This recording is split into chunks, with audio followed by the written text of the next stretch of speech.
ब्रह्मचर्य को महान आशीर्वाद है भगवान का। आपसे कोई और साधन न बनता हो, यदि ब्रह्मचर्य है, एक अपार शीतलता, एक नवीन उत्साह, एक नवीन बल तुम्हें कहीं झुकने नहीं देगा। तपस्वी उपासक को चाहिए स्त्री के रूप की तरफ, उसके हास्य की तरफ, उसके मधुवचन की तरफ, उनके संकेत की तरफ, उनके हाव भाव की तरफ, या स्त्री उपासक को चाहिए पुरुष के ऐसे परस्पर चितवन को ना देखे, ना चिंतन करे, ना देखे, ना चिंतन करे। परस्पर विरोधी शरीर को राग पूर्वक देखना, उनके अंग प्रत्यंगों का चिंतन करना, उनकी बातें करना, ये ब्रह्मचर्य कदापि नहीं रह सकते। जो ऐसे आचरण वाले लोग, ब्रह्मचर्य व्रत में रत रहने वालों को अत्यंत सावधानी पूर्वक अपनी इंद्रियों को दर्शन, संभाषण, चिंतन से बचाना है। अगर आप ब्रह्मचर्य नहीं तो ये मत करना। इसकी क्षमता केवल ब्रह्मचारी की है। इसे त्राटक क्रिया कहते हैं। इससे मन बहुत जल्दी वश में होता है, बहुत जल्दी। ये बिल्कुल इसका तो देखा है। और ऐसा एकाग्र पुरुष जो संकल्प करेगा वही हो जाए। आंख मूंदो या खुली रखो, अगर ब्रह्मचर्य ठीक, एक शीतलता, एक गंभीरता, और जिधर दृष्टि लगा उधर एकदम चिपक जाएगी जाके। जैसे भजन में, नाम में, या आप संसारिक कार्य में बहुत अच्छा कार्य करोगे। अगर आपका ब्रह्मचर्य ठीक ना, तो जिधर बहुत अच्छा कार्य करोगे।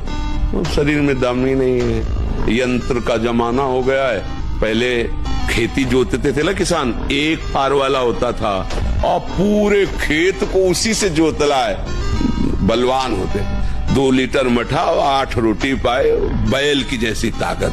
अगर बैल को नाथ पकड़ के रोक ले तो वो वही खड़ा हो जाए। ब्रह्मचर्य हमें तेजस्विता, स्मृति, बलवान और लक्ष्य पर चलने की योग्यता प्रदान करता है। आज हमारा समाज ब्रह्मचर्यहीन होता जा रहा है, इसीलिए लक्ष्य से भ्रष्ट हो गया है, इसीलिए वो नकारात्मक सोच वाला बन गया है। हिंसा, व्यभिचार, व्यसन उसके जीवन में बढ़ गए हैं। ब्रह्मचर्य एक अमोघ शक्ति है। जब हम स्नान करें तो नाभि देश को बहुत ठंडा करें। ठंडे जल से नाभि देश में यहाँ से जल को कई बार ऐसे डालें। यह, और कभी भी किसी भी तरह से हम उन इंद्रियों को किसी भी तरह से न छेड़ें जिनसे हमारा ब्रह्मचर्य नष्ट होता है। वो पवित्रता के लिए स्नान, शौच आदि के अलावा हम उन इंद्रियों का स्पर्श भी न करें, उन इंद्रियों को किसी तरह उत्तेजित न करें। ये पक्का ध्यान रखें। मोक्ष ये ब्रह्मचर्य प्रदान करता है, ये मुक्तिदाता है। वीर्य बहुत ही अनमोल वस्तु है जो पैसे से किसी भी तरह खरीदी नहीं जा सकती। इसी के बल से आप देवता बन सकते हैं, इसी के बल से आप ब्रह्मा बन सकते हैं, इसी के बल से आप ब्रह्म स्वरूप होकर मुक्त हो सकते हैं। वीरों की बात सुनो तो जय गिर चरण दे हनुमंता, चले सुगा पाताल तुरंता। जिम अमोघ रघुपति कर बाना, यही बात चले हनुमाना। बाल ब्रह्मचारी हनुमान।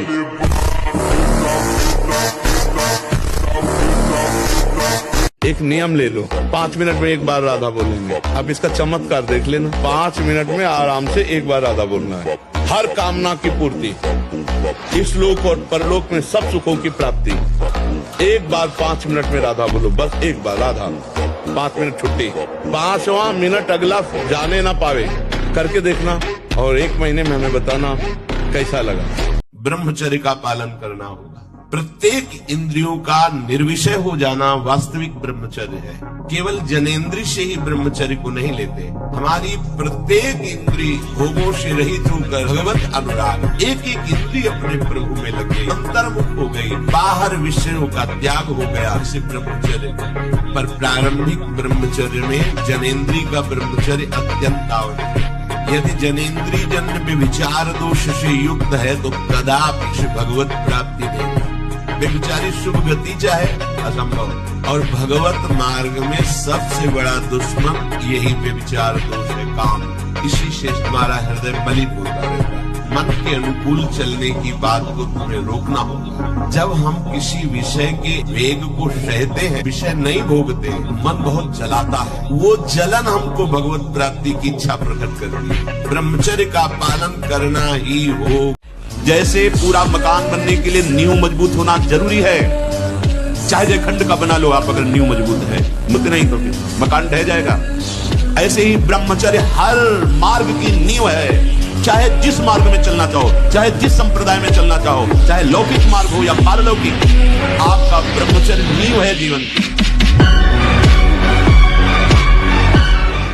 एक एक इंद्री का जब आप ब्रह्मचर्य संयम करोगे तब आपका वीर संयम होगा। ध्यान रखना, आप नेत्रेंद्री से गंदे चित्र देखें, श्रवणेंद्री से गंदी बातें सुने, वाणी से गंदी बातें बोले, रसेंद्री से गंदा भोजन करें और सोचे ब्रह्मचर्य रह जाएंगे। बिल्कुल नहीं, कदापि नहीं। ब्रह्मचर्य कोई खिलवाड़ नहीं है। उसके लिए आसनों पर 6-6 घंटे पद्मासनों पर बैठे, हिल बिना हिले डुले, भीषण कष्ट हुआ पर उसे सही शांत, तो सुषुम्ना नाड़ी खुली, वीर ऊर्ध्वगामी।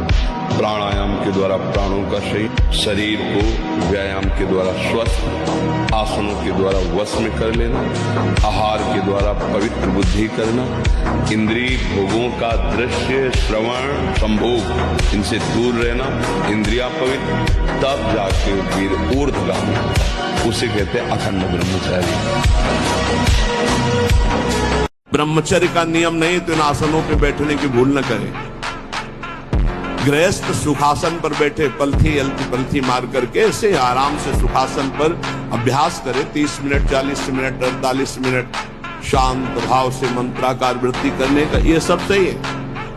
लेकिन 1.5 घंटे, 2 घंटे, 2.5 घंटे, 3 घंटे सिद्धासन और पद्मासन में गृहस्थ धर्म में जो ब्रह्मचर्य का ठीक पालन नहीं करते, अखंड ब्रह्मचर्य का पालन करना चाहता हूँ, कैसे करूँ? अगर भोजन सही रखोगे, 30 मिनट व्यायाम करोगे, 20 मिनट प्राणायाम करोगे, मोबाइल से गंदी बातें नहीं देखोगे और अपने आए हुए वेग को सह जाओगे तो जीत जाओगे। पर पूर्वाभ्यास बहुत गलत होता है। जैसे 30 दिन, 40 दिन, 50 दिन व्यतीत हुए, फिर पूर्वाभ्यास से तो पागलपन चढ़ जाएगा। सहना जरूरी होगा। ये होगा कि चाहे प्राण निकल जाए, पर हम कई बार कहा है कि हम मन की PhD किए, कहीं पढ़े नहीं, जा गंगा किनारे मन की इसी को देखते रहे, इसी को पढ़ा, इसी के एक एक बातें इसकी देखी कि ये भैया कसम सब 2 मिनट में तोड़ के ये अपने मन की मानी कर। ये मतंग मत वाला हाथी है। अहंकार है कि मैं 1 वर्ष से ब्रह्मचारी हूँ या अगले वर्ष से पूरा ब्रह्मचारी। दैन्य है कि भगवान रक्षा करेंगे, भगवान के भरोसे में चल रहा हूँ। अगर गिरूंगा भी तो फिर नियम लूंगा, फिर चलो, ऐसे चला जा सकता है। तो नाम जापत नाम शुरू करता है तो हाहाकार मच जाता है मन के अंदर। तभी वो साधक कहता है बहुत पाप की वृत्तियां आती, गंदी बातें आती, ये वो आती नहीं, हाहाकार मचा दिया नाम ने। अब सबको निकलना पड़ेगा, निकल रहा। जो इससे प्यार करता है उसे कोई भी विकार परास्त नहीं कर सकता। यत्र योगेश्वर कृष्णो यत्र पार्थो धनुर्धा तत्र श्री विजयो भूतिर्भुवा नीतिर्मतिर्म। ब्रह्मचर्य में एक जोश होता है, एक उन्माद होता है, एक जिद्दी स्वभाव होता है। हारने का स्वभाव ही नहीं होता ब्रह्मचारी का। जहाँ हारने का स्वभाव होता है वहीं वो विजय प्राप्त करता है।